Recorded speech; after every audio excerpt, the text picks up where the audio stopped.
What is good guys though, and we are now back though with another new video na naman tayo mga tol. So probably guys nakikita ninyo yung title natin down below. Eto yun. So ito guys though, actually sa mga nakarang araw kung makapansin ninyo medyo madalang tayo guys mag-upload ng mga videos natin. Hindi dahil inactive na ako, kung hindi may ginagawa tayong pinakamalupit na proseso ng ating buhay. So sometimes we need to grind, we need to do our personal thing bukod sa pag-YouTube natin. Pero it doesn't mean na ititigil na natin ang ating ginagawa. So ito guys kung makikita ninyo yung title natin down below. So another pambubudol na naman na ginawa natin sa sarili natin mula kay Spunk Philippines Thank you Spunk Philippines! Baka naman, di ba? Thank you Spunk Philippines kasi alam mo yun, kinuha natin, diniliver agad Ganun sila kalupet mga kaibigan. Ito na isi-share ko sa inyo. So this is just a very quick unboxing na mga kaibigan kasi may pasok pa tayo na alas 8. So it's around 6 o'clock in the morning kaya binablog ko to. Okay, hindi ako nagmamadali. It's just a quick unboxing lang. So sa mga susunod na video gagawin natin guys yung isa-isa gagawin natin siya ng unboxing and review sa bawat item na nakuha natin. Okay, para magkaroon pa rin syempre kayo ng idea. Alright? Amazing! So ito mga kaibigan. So dumating sa akin itong pinadala sa atin mula kay Spunk Philippines mga kaibigan. Napaka-good sa gusto.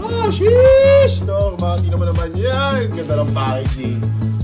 Ito guys wala nang paligoy-ligoy. Alam ko naman guys hindi na maka-interesado sa aking pagmumukha. So tara, let's do this!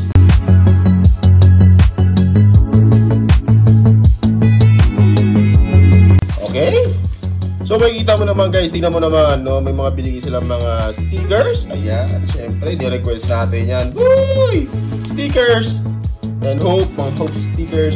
So kung gusto nyo pala guys ng mga stickers like Hope, Commensal, Fun, kasi parang lahat ata meron na ako dito. PM nyo lang ako guys So i-drop nyo lang ako guys ang message So tara, bibigyan natin ngayon. Alright? Okay, so mga items na kinuha natin mula kay Spunk Philippines. Una, itong napakalupit na Spunk Steel 35 na gunmetal 40mm. Ayan. So silipin natin guys yung sa loob na ito. Okay?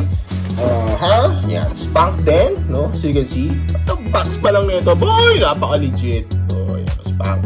So ayan, Spunk pedals. Kita mo naman, yan, Spunk spike pedals. Color green, one of our favorite colors, mga kaibigan. And, ito, Spunk din, yan. So, spoon, 318 na stem, 36mm na Rasta, Sayang, walang Rasta pedal. Kuha sana tayo, guys. Ito nga, bar natin dito. Ayan, kung na makikita ninyo. Spunk, yan, boy, Vibra-Core ready. So it's a Spike 35 Vibra-Core bar. Okay. So napakalupit yan. Black rice. Alright! Okay, so tabi muna natin guys yung iba. Ayan. So yan natin itong unang item natin, which is itong Spunk 35 stem. Ayan. 35mm yung diameter clamping niya. Tapos 40mm yung haba. Ayan. Naka-goods sa goods. Tingnan mo naman guys yung packaging niyan. So what you see is what you get. Ganun lang yung kadali. Okay? Tingnan natin to kung anong itsura niya. Ayan. So kita mo naman, brand new. So yun pala guys pinaplano ko kasing i-upgrade yung isang mountain bike ko, which is yung hardtail na color green. Plano ko sana palitan na siya ng ibang kulay. So gagawin ko na siyang pure black.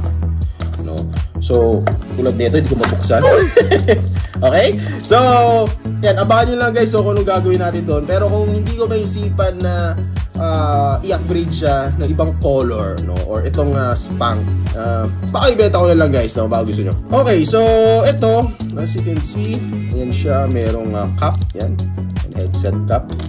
Tapos syempre stickers, ayan, makikita ninyo, and manual instructions. Ayan, hindi ba nagbabasa ng manual instructions? Dito tayo sa cream of the crop. So ayan siya. So kita mo naman guys, napakalupit yan. Woo! Spunk na 35 na split. Spunk split. Yan. 35mm yung bar clamp. Tapos 40mm yung haba. Diba? So gunmetal, napakalinis. So as we all know that Spank is one of the, one of the known bike components in the market, no? So, i-question mo pa ba? I-question mo pa ba yung quality niya, okay? So, unang item natin, which is a Spank 35. Tatabi muna natin yan, okay? So, next item natin, itong Spank pedals na color green. Ayan, spike pedal, no? Ito din na yung gamit ko sa isa kong bike, which is a Commensal. Naka-spike din yun. Walang problem, no? Okay, so, ito yung ganito yung tsura niya. Ayan, so, here's the item itself. Color green, no? Napakaganda. Spike, diba? Napaka-goods na goods, no? Tapos napaka-swabe na ito. Tapos may mga pins siya. Ayan. And goods na rin yung weight niya, no? What do you expect sa isang pedal. Tapos ayan pa. Ayan. Tapos may sticker. And yung another pair. Another pair. Ayan. Tapos syempre instruction kung gusto nyo basahin. And ano to? Ayan. Extra pin. Ayan. Ayan siya. Napaka-goods na ito, boy. Okay? So, let's proceed guys to sa isang item natin. Yan. Spank. Yan boy. Spank. Ay, napasobra. So, another item natin guys. Itong Spank na spoon na 318. Goods na goods. Kita mo naman yan guys. So, okay. Spank spoon na 318. 33mm. Ayan siya. So, kita mo naman guys, no? Packaging pa lang. Kita nyo naman, no? Bumagsak na, buo pa rin yung box, no? Good yung ano nila, yung packaging. Ano yung mga gusto natin, guys? So, another sticker over here. Ayan. And instructions, as usual. Tapos, atin to. Ayan. So, ito guys, alam mo ba, no? Sa tagal ng panahon, ito na talaga yung pinaka-favorite ko. Probably, bakit yung hindi ko papakawalan, no? Gusto ko sana yung yung Rasta na pedal, however wala silang out of stock. So good sana to pan-display ko kasama dun sa ating Chris King, no, na carbon wheelset. Yun yung mga limited edition, no, na gusto nating i-collecta, no? So ito sana guys, Rasta color, napaka-good sa goods. May green, may yellow, tapos may pagka-fade ng orange dito. Ayan siya. So, 318 siya. 318 bar clamping. Ayan. So, baka ilagay ko to guys sa kanto bar ko. Kala ko sana i-upgrade din yun. Hindi ko alam kung mag-match yung color niya. Pero, sometimes it's good na i-try ninyo, no, different colors sa inyong mga bike. Siyempre, depende yan, kung anong trip po sa buhay. Okay? So, Spank spoon, the 318. Goods to goods. Next item natin guys, no? I think ito yung cream of the crop, no, itong video na to, which is itong handlebar natin. So let's go. Itatapon ko ba ulit? Ito na. So this is the Spank Vibrocore, no, Spike 35 bar, 25mm rise black, no. Ayun yung details guys. So i-post nyo na lang. So good so guys, no. In a way I've been using Vibrocore sa lahat ng bikes ko, yung mga rims. Pero I believe ito yung first Vibrocore na handlebar. Okay? So ito, no, medyo mabigat siya, 325 grams, no, dahil syempre meron siyang may palaman siya sa loob, which is yung parang foam nila. At yun yung sinasabi nila, Vibrocore. Okay? So ito, buksan na natin to guys. So talagang tingnan mo naman guys, napaka-premium na packaging ni Spank, no. Buksan natin ito guys. Okay. Ayan.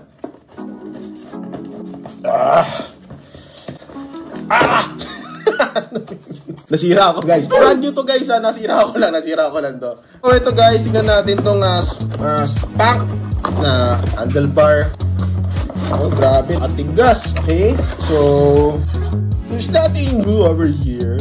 As you can see, pero yung itsura niya, ayan, Spank 35. I'm goods naman sa 25mm rise. 15mm, medyo baba ka ng konti. 40-50, mataas na masyado sa akin yun. So, I'm goods here. No? Ayan, Spank 35, ayun yung itsura niya. So, you can see. Diba? So, ito yung technology ni Spank. Vibration, damping inner core. No? Ride longer, ride strong yun. So kung makikita nyo, may palaman lang siya sa loob. Hindi makikita pero may parang palaman. Matigas na foam. Ayan. No? Hindi lang siya kita, pero meron siya. No? So, ito yung tsura niya. Ayan, okay? So, you can actually prevent, no, yung mga vibration. Amazing! No? So, ganun lang yun. Okay? So, tigilan na nga natin to. Aga-aga dito, no? Pagkakamalang si Raulo dito. Actual na regular na handlebar, gumaganito Pero, pag nakabayang porpor ka, yan. Ganun lang yung ano nito, guys. No? Ganun lang yung concept nito. Okay? Chill ka lang. No? So, yun guys, no? Yun, kung nagbabala kayo, guys, yun na yun, no? What you see is what you get. Okay? So, probably sa mga next coming days, gagawa natin na mas detailed, no, na review, which is usually ginagawa natin, okay? And also, no, kung interesado kayo, go get, no? Kung hindi, edi don't, okay?